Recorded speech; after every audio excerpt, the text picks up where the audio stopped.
Hey, what's up? It's Mark. Hope you're having a great day so far. And as you can see, I'm getting some sun on my face to tell me it's wake up time. I love getting sun exposure on my face first thing in the morning. A really interesting thing you can do to kind of help set your rhythm for the day for your sleep. But today's sleep tip is not about the sunshine. It's actually about your food. And in particular, I want to break down one individual part of your food that's basically your protein, okay?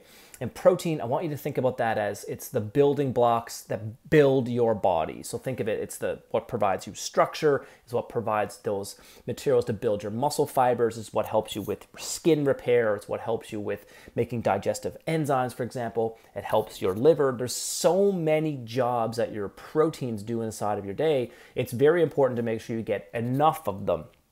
And second to that, a little caveat to that as well, we have to also make sure that we're digesting those proteins that we are consuming. So let's follow through this video and kind of get some recommendations for you. So first and foremost, how much protein is always the question that's asked, and that varies based on your age, your weight. It differs upon what your body composition is. There's a whole bunch of research out there that has protein levels skewed all over the place. So let me tell you, this is just general information. If we were seeing you clinically, we might give you some more specific recommendations, but let's just talk general, okay?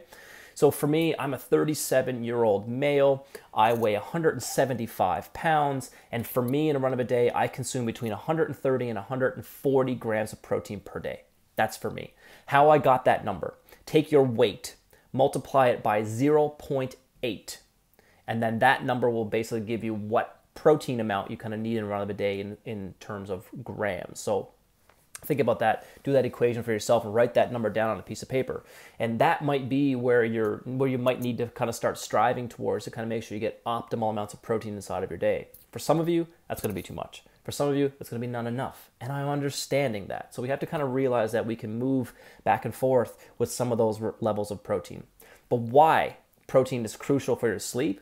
Protein is going to be there to help support you with your blood sugar to keep you from waking up at night.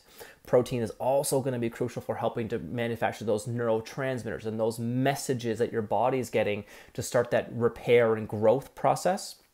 And protein as well also can sometimes make you a little bit sleepy. So there are some proteins, in particular one called tryptophan, that is known to kind of just give that kind of sense of calm and soothe and just kind of that tranquil kind of feeling. So there's definitely some proteins that you can consume in a run of a day that will be helpful for your sleep.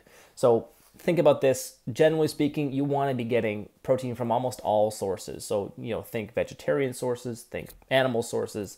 We want to get it from a whole variety of different types of sources. So for me, I consume everything. I eat beans, I eat fish, I eat meat, I eat chicken, I eat protein powders, I eat the whole works of it, right? So just make sure you get a good variety of protein brought inside of your days.